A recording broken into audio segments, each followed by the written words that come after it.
I would consider myself a very ambitious person, but Paul thinks that that is a bad thing.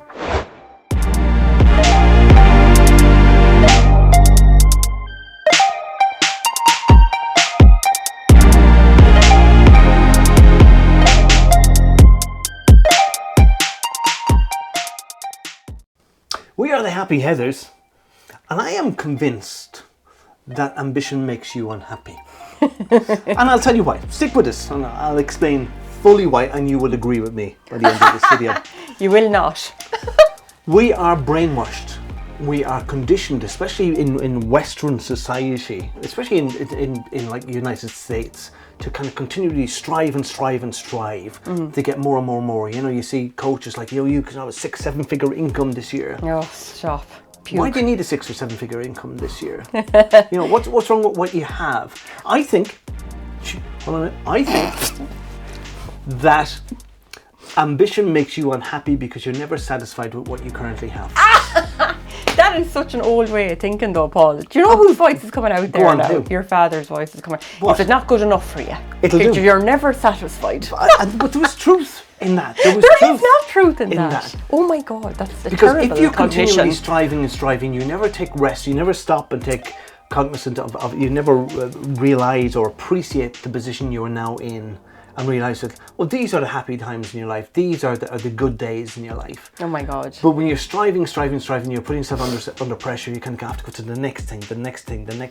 Yeah, but that's just people, you know, with a lack of gratitude for where they are. That doesn't mean that you can't be ambitious as well and have gratitude for what you have currently.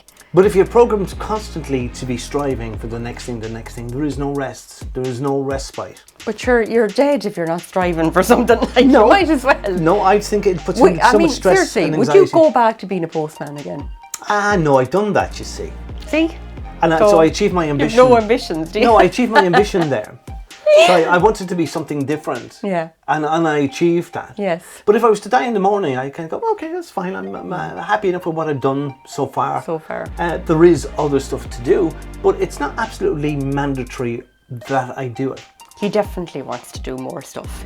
He's just, you know, he's not. You're not being completely honest with the listeners here, Paul. One of the happiest people I know is a guy, I would say, who has no ambition. I'm not going to give details because he could be identifiable, but I really admire him. The guy has minimal education. He does a manual labouring job. He's got his partner, he's got his kids, he's got his house, he's got his car, and he's very, very happy with that. He does not want to be the next entrepreneur, billionaire, businessman. He does not want to own vast amounts of property. He goes home every evening and he has exactly what he needs. Well, that's what makes him happy, and I think that's grand. You know, I wouldn't be happy with that though. I am striving for something more, you know.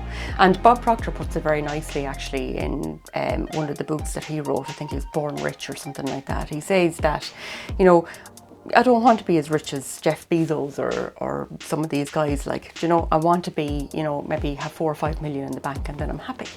That's me. If I 4 or 5 million. Yeah, but was he bank, happy when good. he got 4 or 5 million? Yeah. I could get 50 million. Well, he used to give it away. I could get 500 million.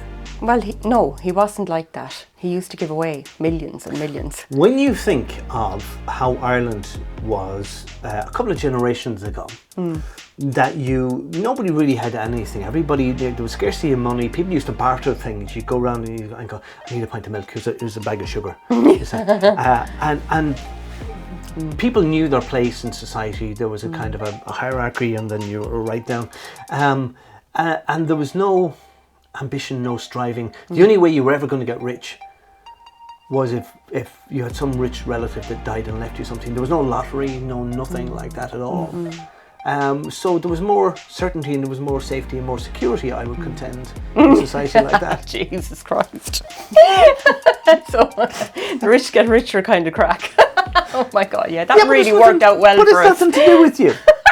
And we touched on it in a previous video, who are the happiest people, and there was a rickshaw driver, or a guy who carried the rickshaw in India, I think it was, who carried around big heavy fat Americans all day, every day, and went home to his family and his community at the end of the day, and he was happy. Yeah, that's because he was getting kicks of dopamine all day long from the exercise.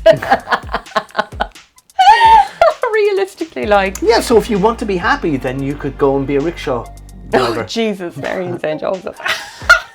Well, money doesn't make everybody happy. I will, You will concede to that. Right. Yeah, but So I don't partially think right. ambition is different for everybody. I mean, and I've often heard people share like their ambition was to be a mother or to be a father or, to rescue cats or something, you know what I mean? And people have different ambitions in life, and it's not always about wealth. Sure, True. Okay. there's ambitions give on you love, that. Yes. isn't there? And, I suppose doing something joyful, a little bit of altruism, Yeah. Health and fitness ambitions. Yeah, charity, all that kind of thing.